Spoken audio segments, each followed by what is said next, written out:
to A Celtic State of Mind. I'm John Dykes, and this afternoon I'm joined by Laura Bradburn to talk about a stalemate at Celtic Park. It's Celtic 0, Livingston 0. Laura Bradburn, we have spoken before and during that game. 3 massive chances in 6 minutes of injury time. What do you make of that as an overall performance? Well, the first thing to say is if you come away from a match where you've got a chance to win it with a penalty and they get a player sent off with a couple of minutes to go and still can't put it away, that's disappointing to say the least. I think it was just had the look of one of those games where we could have played it for 4 hours and we were never going to score. Livingston obviously had a game plan to prevent us taking shots from outside the box because, as we spoke about at half-time, they know the danger of McGregor and Turnbull, and I think they should be given credit for executing their game plan as much as they did. I thought they, indulged themselves in a few antics that were less than honest towards the end of the game, but apart from that, I thought we just looked frustratingly kind of like we were running through Chico today. We talked before the game about how we keep tempo up and we keep the game going and that kind of thing, and I thought we just looked like we kept running into a brick wall today. It just wasn't happening. That will come into a lot of the points I've been noting here. I watch games like this, Laura, and I think to myself, with all the observations in the world, with all the stats in the world, the key here is, what does Celtic do? What does Ange Postecoglou do when it's 75 minutes at nothing each on the day that we could go top of the league? You've got 11 men constantly behind the ball. You don't have the opportunity to transition from defence to attack on the counter-attack because Livingston are not attacking, basically. And we're being so selective with the shooting in terms of what we spoke about at half-time, 20, 25, 30 yards out, take a shot, that's not going to create an opening. So you can see everything there. The stats are there, your observations are there, but the key question is, what do you do to turn a game like that? Celtic come up against teams like Livingston today, time and time again domestically, and often what happens is you get a goal, floodgates open, because the opposition have to change their game plan because they know that their game plan is basically to frustrate Celtic. Every time the goalkeeper gets the ball in his hands, take your time. Every time a Livingston player goes down, stay down. Everything you can imagine. And by the way, and this will come into the conversation, when the referee is as poor as Bobby Madden was today, that also feeds into the frustration of a game like today. So I was sitting there at 75 minutes thinking to myself, right, I'm going to be speaking to Laura and hopefully we can pull something out the bag in the last 15, 20 minutes here. But I'm going to have to come up with what we should have done, what we should have done better. So I'm going to be pulling in the comments as well. Michael comes in first and foremost to ask the question, why would no one shoot unless they're in the 18-yard box? Now, we spoke about this at half-time, Laura.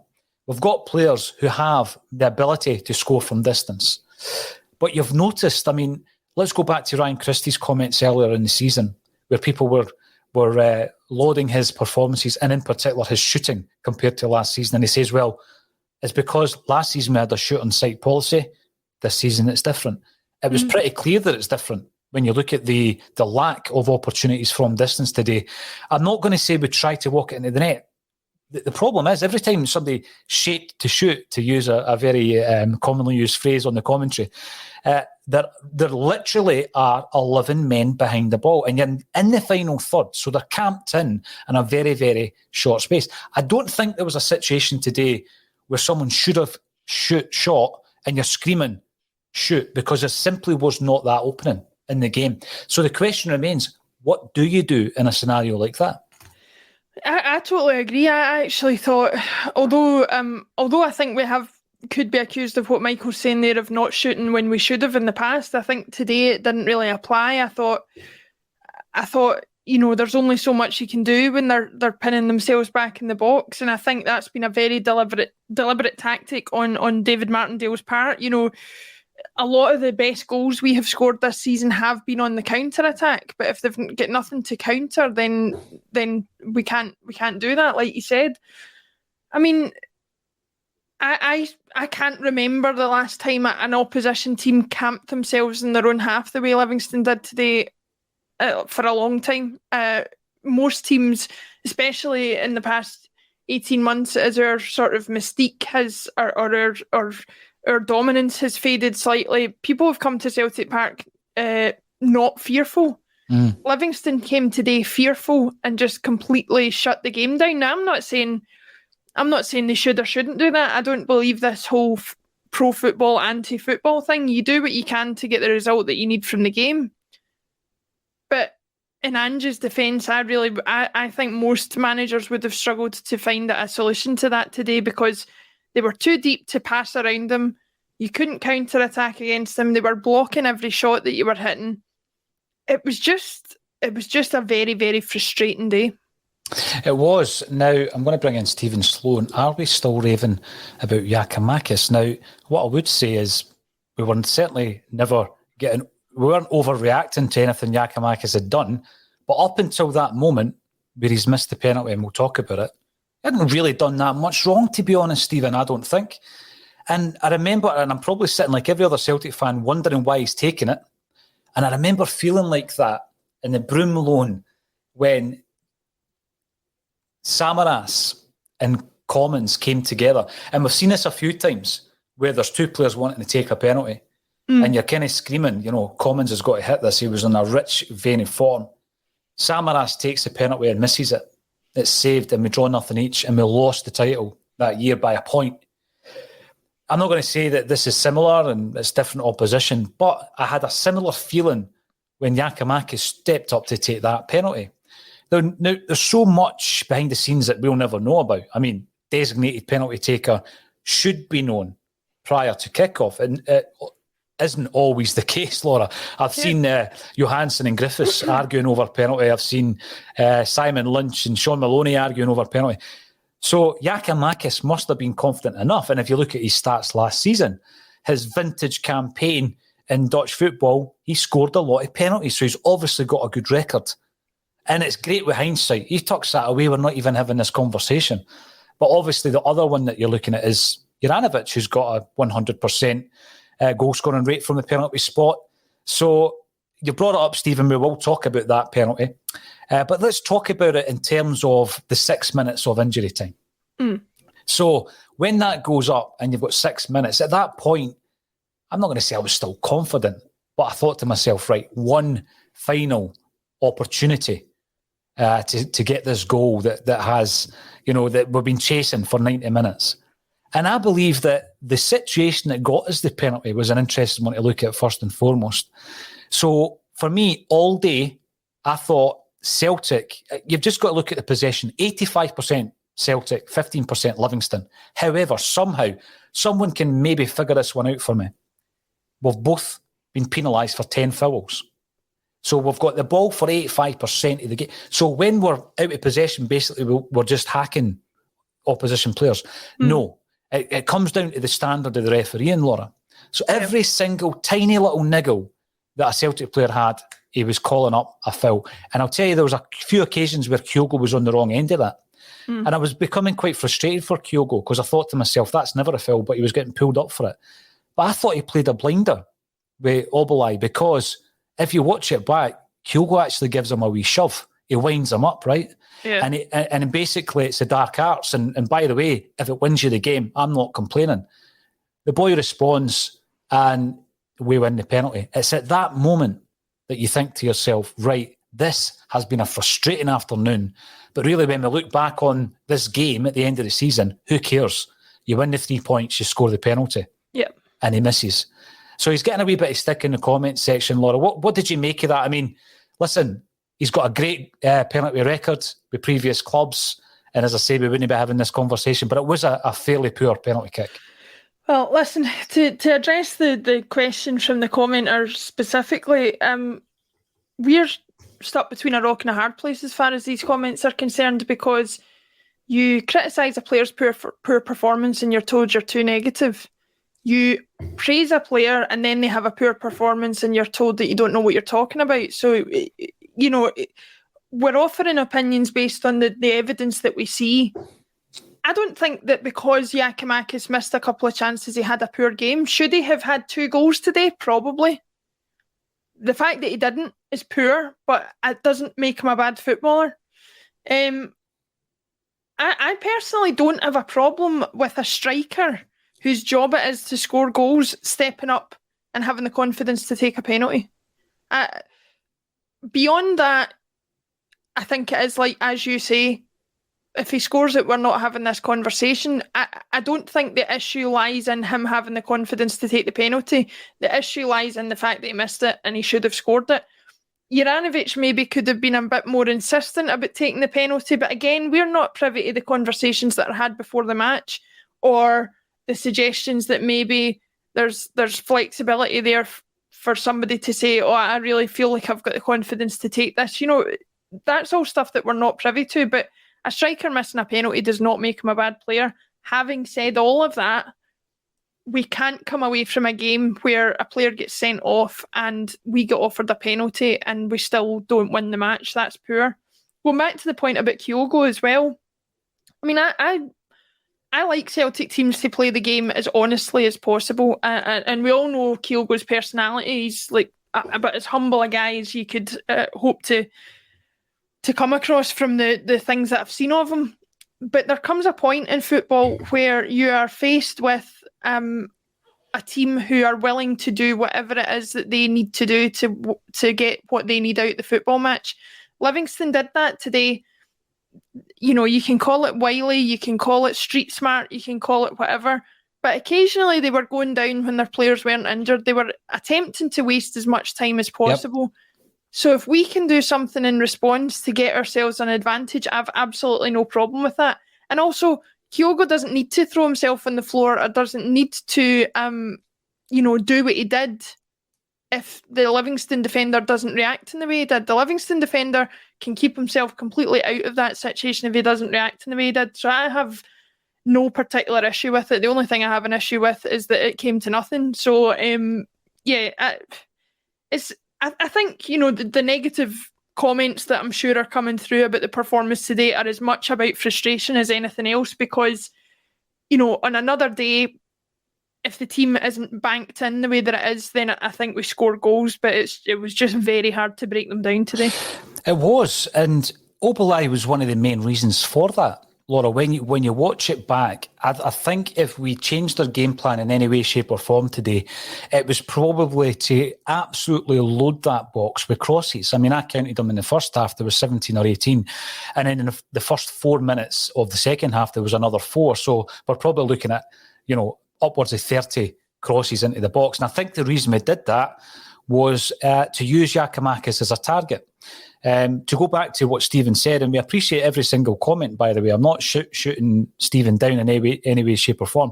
One thing I was kind of raving about in the pre-match was the fact that we were utilising Giakoumakis today and Kyogo was on the bench simply because I think it's good management of the squad.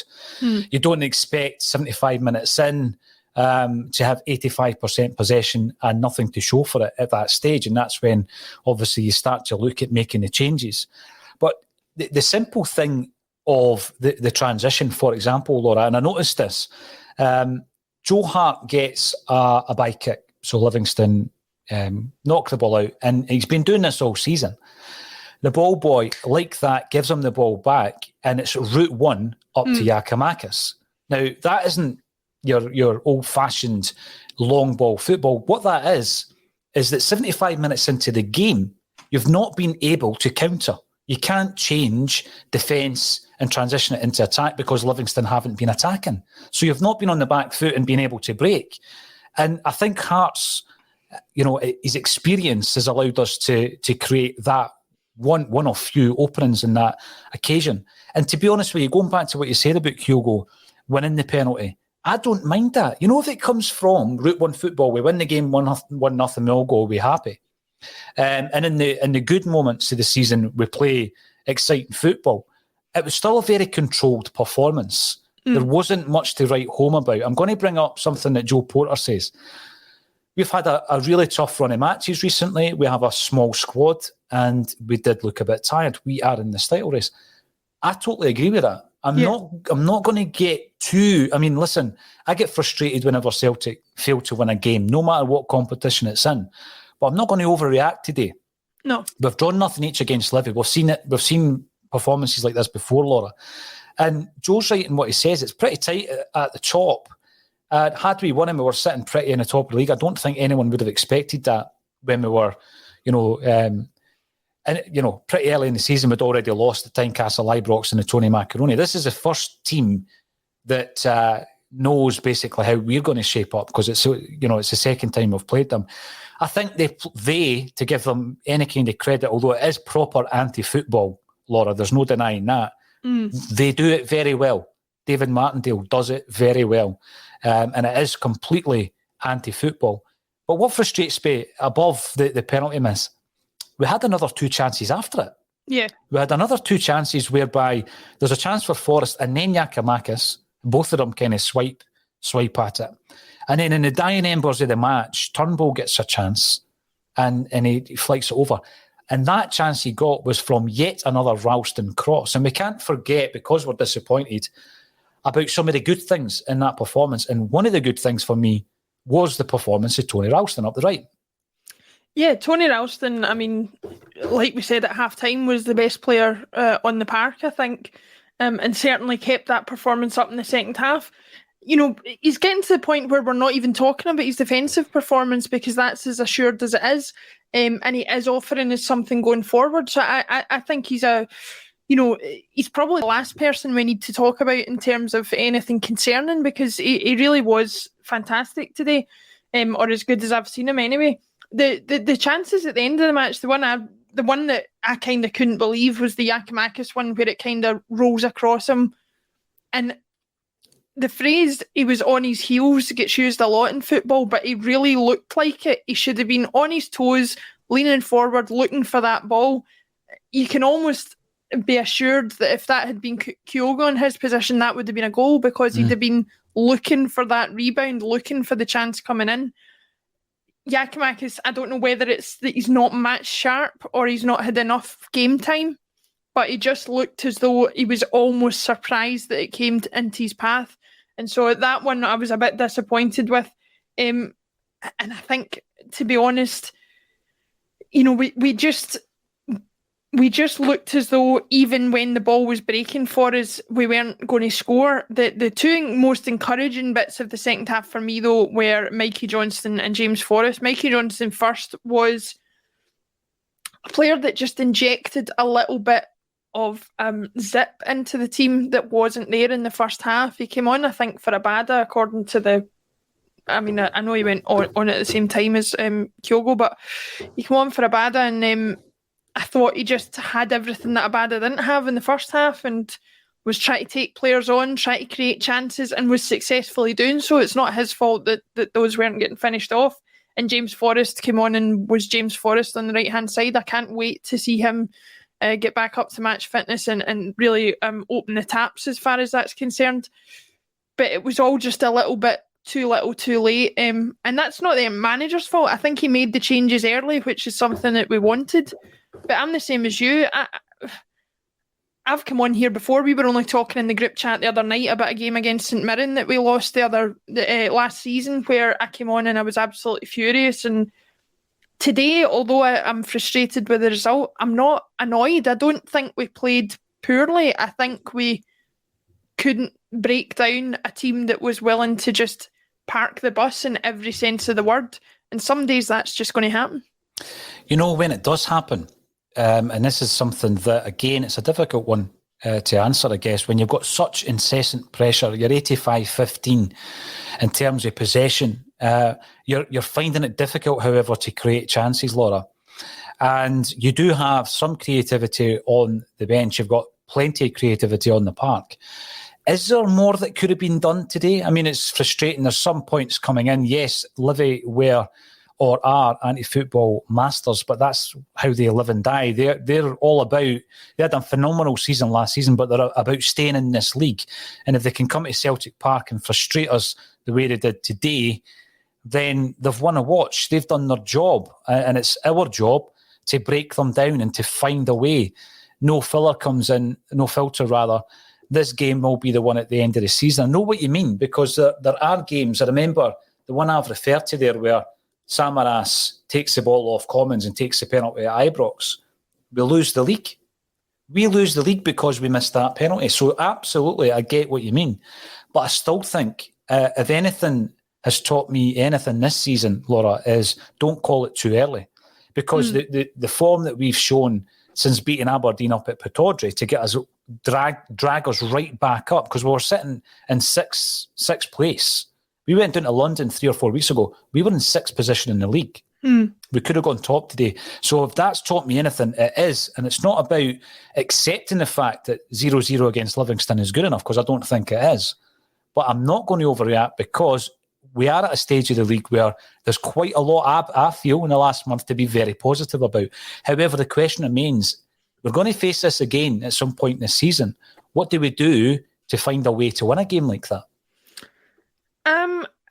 I think what I would hope is going on is that for all that Ange says there isn't a plan B, that he is actually looking at a plan B, because the style of football he likes to play would not have worked today under any circumstances. We talked about how we quite often play on the counter-attack, and that's how we find our space, and we use quick passing and pace to get up the park quickly, having got the ball back. But that can't happen if the opposition team is very rarely even in your half. So what I would like to see is a change in shape for us, a situation where we are, got more forward players on, got a higher press in midfield to try and, keep pressing as high up the pitch as possible.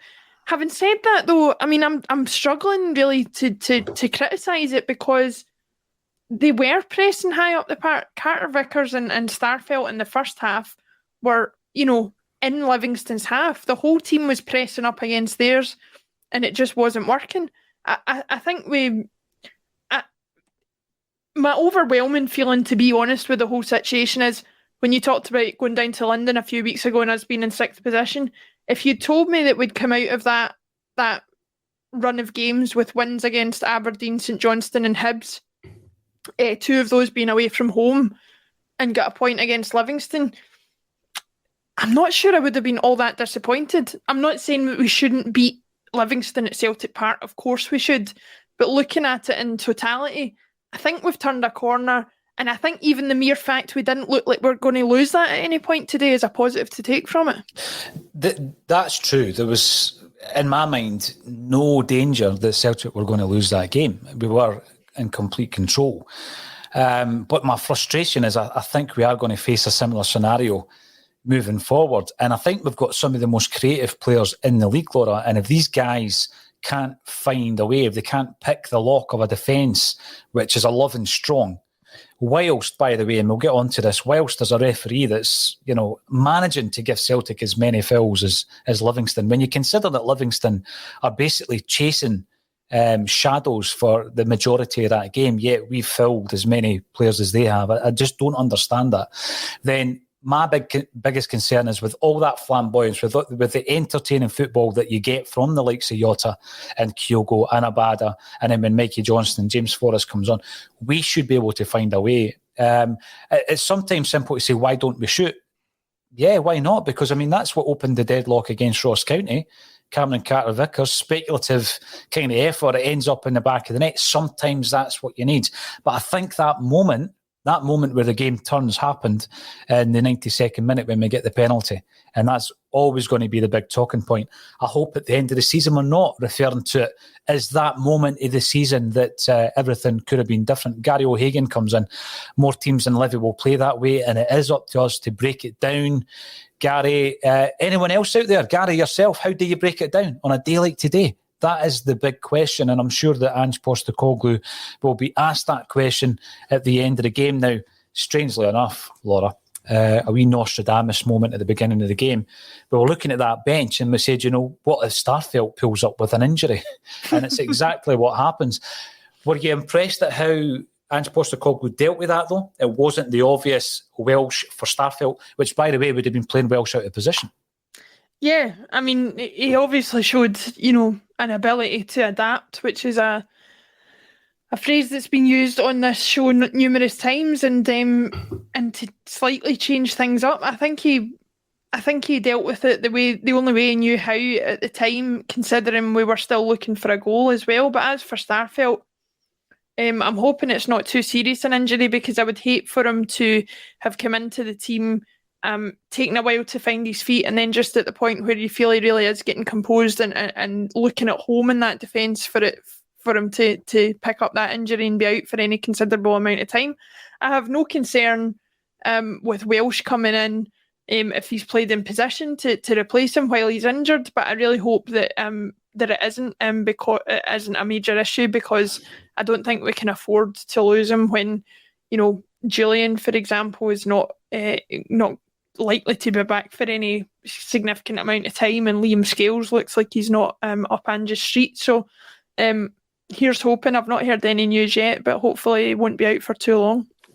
Well, this again is the frustration, because a big part of the issues that we were facing, Laura, was the fact that Ange Postecoglou didn't have the options available to him. So there was a huge kind of turnover of staff in terms of players.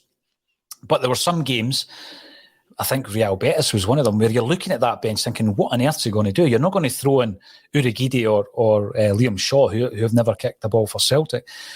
And then you start to see the players coming back. Mikey Johnson comes back into contention. James McCarthy, James Forrester back on the bench. You're looking forward to Julien coming back in.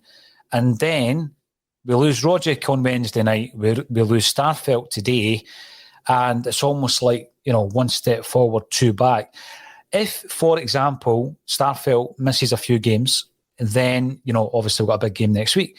Who do you play there? Because I don't like playing players out of position. We've been burnt so many times, with Beaton, as an example, playing at centre-half. I don't want to do that. But if Welsh plays on the left side, the centre-half, then he's playing out of position there as well. So is that an opportunity for the likes of Scales to come in? I mean, again, you've got to look at this situation, and already we've got one of our defenders playing out of position. Yeah. Juranovic. You don't want to start with four defenders and two of them, playing out of position. So I hope that isn't an issue, but it was always going to be the case where you're basically going into this season with a wafer-thin defence. We finally find that partnership, and one of them could be injured. It is a frustration. We can't just hang off until January or until Julien comes back, because I reckon we're still waiting until the next international break before he's back. I think, to be honest, Scales makes the most sense from a natural fit point of view. He's a left-footed player, and so it would make sense for him. He can play at left-back or at centre-back, so I think he's the most natural fit. Having said that, Cameron Carter-Vickers strikes me as the type of player who wouldn't be particularly fazed if he was switched from the right side to the left side. And maybe if you do that and put a bit less pressure on Welsh, to take that on because he's been out the team for a while, that might be another option. But we are limited in terms of what we can offer, because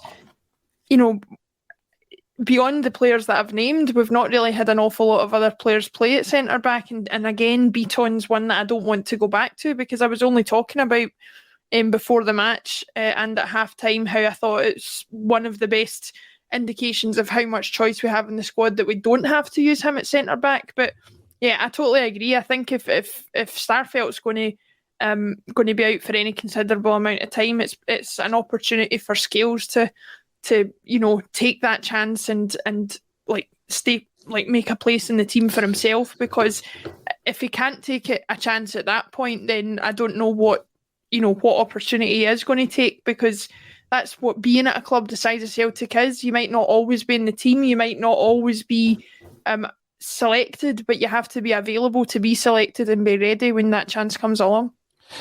I think it's one of the big questions that we will be facing when Thursday comes around. Ferencváros against Celtic. And if Starfelt is injured, Laura, I'm going to make a prediction here. I think that Ange Postecoglou will indeed play near Beaton at centre-half. And the reason I'm saying that is, yes, he has already deployed him in that position, but as Stephen Bonbevan points out, Scales is a natural left-sided centre-back, full-back, yet he wasn't on the bench today. So we actually pointed it out, and it's just by sheer luck, what happens if Starfelt gets injured? We don't have a natural replacement for him. So he was quite happy, Ange was quite happy, that if that situation happened, in that eventuality, that he'll just put Beaton there. So going into the Ferencváros game, if he is injured, and I hope he's not for that match, I would actually expect him to play Beaton. So we're still at that stage in terms of the depth of the squad, or the lack of depth in the squad. Would it be a huge concern for you? Has he learned anything from the Midtjylland debacle? Well, on the one hand, it wouldn't concern me because I really don't think Ferencváros were up to much at all in the first leg. I thought they were one of the most average teams that I think we've played in Europe for a long time, to be completely honest. And so, you know, from that point of view, it's not concerning, but I don't think that's how you should play football matches. You shouldn't anticipate that a team's not very good and so you can take chances that you wouldn't take against better teams. I don't think that's how you should play. You should always be looking to put out the best version of your team that you can put out. And for me, any version of a Celtic team that has Nir Beaton at centre-back is not the best version of a team we can put out. I have to admit, though, given, you know, the lack of flexibility Ange seems to have at times and his choices and the decisions that he makes, I'm inclined to believe what you say as well, that like Beaton is probably going to be the option. But then that leaves us with another issue, because if that happens, you've got to look at who's going to play in that defensive midfield role that he played in today. Do you bring in McCarthy, who hasn't had a great impact so far? Do you bring in Soro, who, we all know can be a bit of a wild card with tackling? And let's not forget, this is an away game in Europe where we haven't fared so greatly in the past. So regardless of the standard of the opposition that we think we're facing, we need to make sure we're putting a quality team on the pitch. So it's not even just about the position of the player who's injured and how he's replaced. It's about how it reflects and affects your selection throughout the rest of the team, because it could have a real knock-on domino effect in that sense. Yeah, it's a disappointing afternoon for Celtic. There's a few comments coming in asking if we are a version of Pravda, if there's some kind of club propaganda going on here, simply because we're not overreacting. Absolutely not. I'm as gutted as anybody whenever Celtic fail to win a game, particularly when we could have gone top of the league. I'm not happy with massive issues at Celtic Football Club. I'm not going to sit here and be an apologist for the club. I mean, you know, there was a group of fans today who had a silent protest for 30 minutes. And when you're looking at that, they're protesting for a reason. There's a lot of things that I and other Celtic fans are unhappy with at the club. So I'm certainly not going to sit here and worry about the impact of anything that I say in relation to that performance today, you know, when it comes to what the club might think, because I'm giving you my honest view. That's a disappointing result. At the end of the season, if we lose the league by a point, or two, when you look at our goal difference, we will look back on it, but it is early days, and I think we've seen enough improvement in the month of October to suggest that you know, we are on the right road, and this is just a wee bump in the road at this moment in time. We've yet to beat Livingston after 2 attempts. That shouldn't be the case. I'm slightly concerned about Thursday, particularly with a couple of injuries there. Like you say, it's a two-pronged issue. If you do move Beaton back, you're throwing McCarthy in there, who is just coming back to fitness. Soro would be coming in from the cold. That's a concern. Our very own Kevin McCluskey will be at the game in Hungary. So we'll see what we can do in relation to that in terms of some kind of reaction from him, Laura. But on a disappointing afternoon, I've got to thank every single one of you for tuning in on the various platforms. If you are watching on YouTube, get yourself subscribed, because tomorrow, I think it's Halloween, there's 3 prizes going out to 3 lucky subscribers simply for subscribing free on YouTube. You might be in to win an Etiv watch, beautiful watch from a Scottish company who are manufacturing their own brand and watches. We've also got a Bobby Lennox signed framed print, beautiful frame. What's the third prize? Oh yes, Bend It Like Bertie, 2 tickets to the show in Greenock. So get subscribing on YouTube. We'll be back on Monday at 12:30. And if you haven't done so already, get onto the YouTube channel and watch last night's interview with the one and only Brian Chalky McClare. All that's left for me to say is thank you once again, Laura Bradburn, for joining me on A Celtic State of Mind.